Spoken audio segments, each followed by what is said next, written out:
వాళ్ళకు కోపాలు వస్తాయి. అయినా కానీ మనం సత్యము చెప్పడానికే దేవుడు మనల్ని రక్షించగానే మనం అనుకోవాలి. వాళ్ళకు ఉన్న తేడా మనకున్న తేడాకి ఇక నేను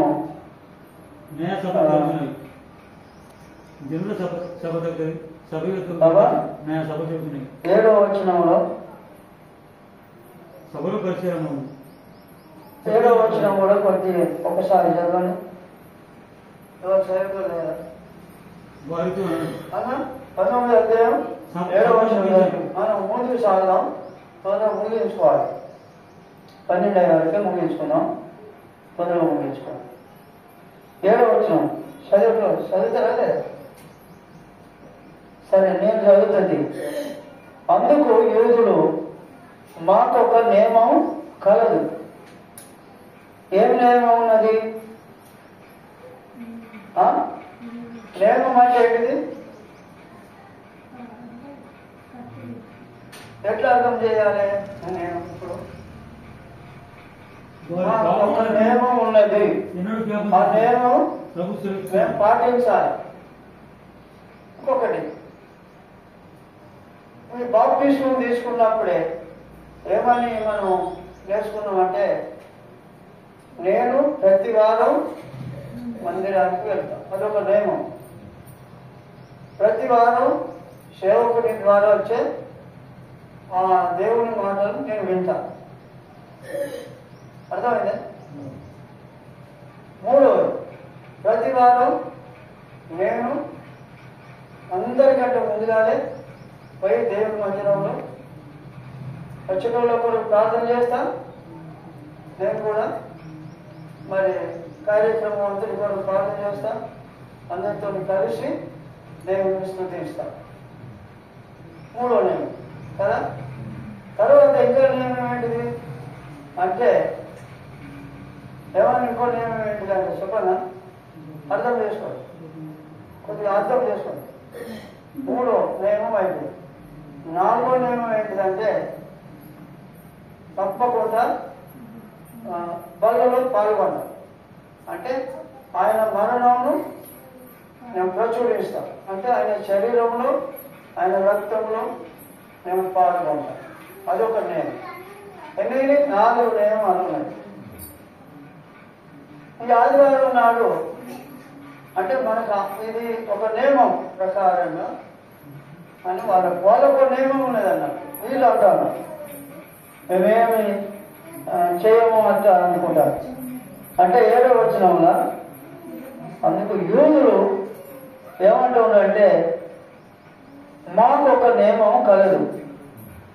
తాను దేవుని కుమారుడనని అతడు చెప్పుకోలేను కనుక ఆ నియమము చొప్పున ఇతడు సావవలెనని అతనితో చెప్పిరి. ఎవరితో చెప్తారు? ఎవరితో చెప్తారు? అందరితో అంటే పిల్లలతో చెప్తారు. 5వ వచనంలో ఉన్నాయి కదా, ఊదరంగు బట్టలు అతనికి వస్త్రం ధరించారు, వెలుపలికి తీసుకొని వచ్చారు. పిల్లలతో ఇదిగో ఈ మనుషుడు అని వారితో చెప్పిండు. చెప్పినాక 6వ వచనంలో ప్రధాన యాజకులను బంట్రౌతులను ఆయనను చూసి సిలువ వేయమని అంటున్నారు. అంటే గొప్పగా వాళ్ళు ఏం చేస్తారంటే కేకలు వేస్తాం, ఇతన్ని చంపేయండి, ఇతన్ని సిలువ వేయండి అని గొప్పగా అరుస్తా ఉన్నారు. అయితే ఆయన ఎవరు అట్లా అంటే పిలాతు అంటారు. ఆయన యందు ఏమున్నది? 6వ వచనంలో ఆయన యందు ఏ దోషమును నాకు కనబడలేదు కనుక మీరే ఆయనను తీసుకొని పోయి సిలువ వేయడని వారితో చెప్పాను. నాకైతే మరి సిలువ వేయమంటాడు ఎందుకని? తప్పు లేదు కదా. సమాధులు ఇంట్లో ఉన్నాడు వాడు ఏమంటారు వాళ్ళు ప్రజలు ఒప్పుకోవట్లేదు. ఒప్పుకుంటలేరే అధికారి ఏమనాలి నాకైతే ఏం కనబడదు కదా ఈయన ఏడలో ఏ దోషము లేదు. ఏం లేదు. ఆయన ఎందుకు సెలవు కొట్టేది? ఆయన ఎందుకు అంటే ఈ ప్రజలు ఏంటంటే నా మన పాపాలు భరించుటకు ఇక్కడ అర్థం ఏంటంటే నేను ఉన్నది వీళ్ళ పక్షాన నుంచి అంతేనా? ఈయన పక్షాన్ని ఎందుకున్నది? వీళ్ళు నన్ను మరి ఇప్పుడే ఇవ్వమంటారు. అవునా? ఇప్పుడు రాజు అంటే ప్రజల మాట వినాలా లేదా? వాళ్ళు చెప్తారు. అందుకని అక్కడ మీరే ఏమన్నా చేసుకోవాలి. నాకైతే అవసరం లేదు. మీరేమన్నా చేసుకోవాలి. ప్రజలు ఏమన్నా చేసుకోవాలి అన్న వాళ్ళే అంటారు. అక్కడ గమనించాలి మనం. ఇప్పుడు ఎవరో మనం ప్రజలు చెప్పంటే ఎవరైతే మాట్లాడతారు ఏనా? అట్లాంటి కొంత మన లోపల అంటే గ్రహింపు అనేది మన లోపల ఉండాలి. క్రైస్తవులు అన్నప్పుడు తెలిసిన వాళ్ళు అన్నప్పుడు మరి న్యాయము అన్యాయము అనేది విచారించవే ఏమి తెలిసినవారు? న్యాయము అన్యాయం అనేది తెలిసేది క్రైస్తవులలో ఉంటుంది. అందులో సేవకుడాల్లో ఒకటి ఉంటుంది, సేవకుడు ఒకటి ఉండాలి. అవసరం అనుకుంటే సచ్చిన మంచిది అనేటువంటి తీర్మానం మీద ఉండాలి. కానీ చెప్పుతే దాన్ని చంపుతారేమో అని అనుకునేది కాదు. ఇక్కడ దేవుని రాజ్యం అర్థమైందా? ఇది మనం మొట్టమొదట నేర్చుకున్నట్టుగా నేర్చుకోవాలి. ఎందుకంటే భయపడతారు. నాకైతే దోషం కనవలేదు అంటున్నాడే. అయితే ఇక్కడ ఏమంటాడంటే యూదుడు అని వారితో చెప్పాను చెప్పిండాలి ఆలోచన. అందుకు యూదుడు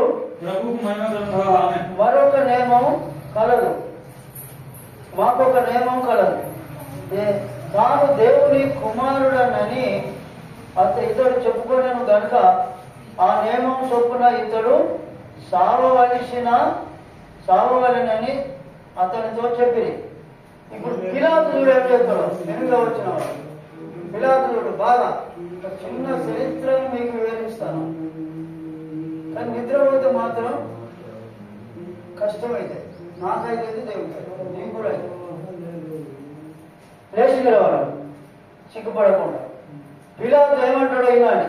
పిలాతు ఆ మాట విని మరి ఎక్కువగా భయపడి, ఎందుకు భయపడాలని చెప్తే సావు అంటే భయమా నీకు? న్యాయం చెప్పడానికి భయమా నీకు?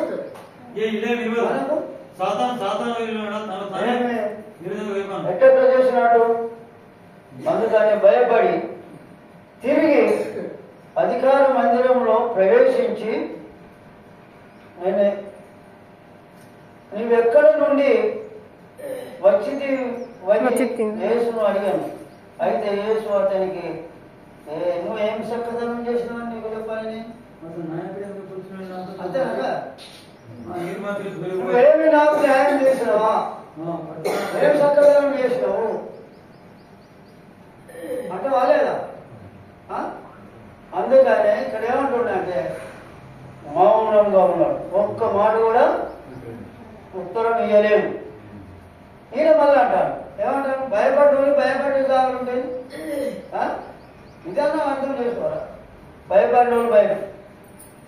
కనుక పిలాతు నాతో మాట్లాడవా? ఏంది నీతో మాట్లాడేది? ప్రశ్న ఇస్తాను. నీకేమి తెలుసునని అంటాను అన్నట్టు. నీకు గదే తెలుసు కానీ గిది తెలుసునా? నీతో నాకేమి అనేటువంటి మాట. ప్రశ్న నిన్ను విడుదల చేయుటకు నాకు అధికారము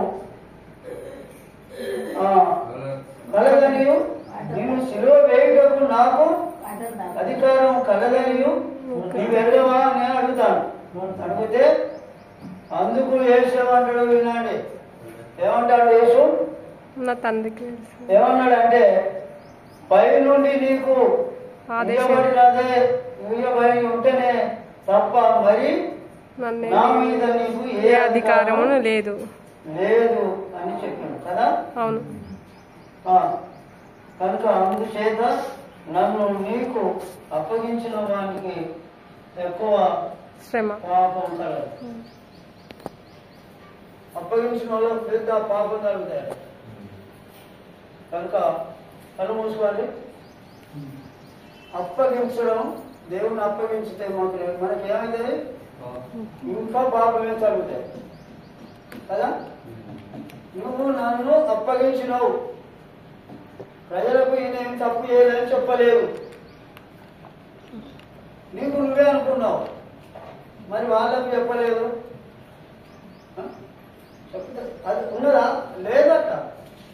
ఇట్లా చేసినట్టు ఉంటే ఈయన ఎందుకు చదువుతున్నారు? కానీ వాళ్ళకి ఏంటంటే సత్యం అర్థం అయితే లేదు. వైఎస్ రాజశేఖర రెడ్డిని వాళ్ళే తీసుకుపోయి అతను కనుమరించాలి పరేశారు. అంటే న్యాయము విచారించేటువంటి స్థానంలో లేదు లోకం. వాళ్ళు ఎవరైనా జర తక్కువైందంటే వాళ్ళ దగ్గర పోనేపోదు, ఎవరైనా జర బట్టలు లేకుండానంటే పోనేపోదు. అటువంటి పరిస్థితులలో లోకం దేవుని బిడ్డలారా, నేను 10 వచనాలు 11 వచనాల వరకే చదివిన కాబట్టి ఇంకొక మాట కూడా చదివిపోదాం. 12వ వచనం. ఈ మాటను బట్టి పిలాతు ఆయనను విడుదల చేయుటకు చేసను గాని యూదులు నీవు ఇతని విడుదల చేసివా, కైసరునకు స్నేహితుడవు తాను రాజునని చెప్పుకొను ప్రతి వాడును కైసరునకు విరోధంగా మాట్లాడుతున్న వాడే అని చెప్పారు. పిలాతు ఏం చేశాడు?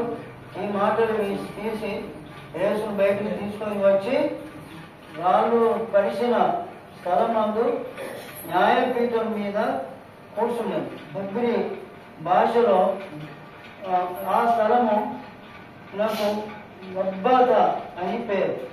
అంటే ఆ దినం పస్కను సిద్ధపరుసు దినం. అప్పుడు ఉదయం 6 గంటలు కావచ్చని అతడు ఇదిగో మీ రాజు అని యూదులతో చెప్పారు. అందుకు వారు అతని సిలువ వేయము, సంహరించుమని పెద్ద కేకలు వేశారు. అదే వాళ్ళు చేశారు. ఇది యేసు ప్రభువును ఇలాగున చేయడానికి ప్రజలే కాదు నేనే కదా, ఎవరో కాదు నేనే మొదటి పాపినని చెప్పేది ఎవరంటే పౌలు అంటాడు. పాపుల పాపిని దేవుని ప్రజలను హింసించింది నేనే. ఇప్పుడు సేవకుడిని కొట్టినోడు గచ్చ అందుతలేడు. సేవకుడు అనేది దేవుని తర్వాత దేవుని స్థానంలో యోగ్యంగా ఉంది.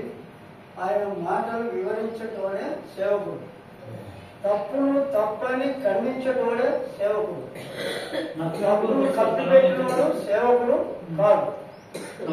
తప్పును తప్పే అని చెప్పిన వారే సంఘ పెద్ద, తప్పును తప్పని చెప్పిన వారే విశ్వాసం.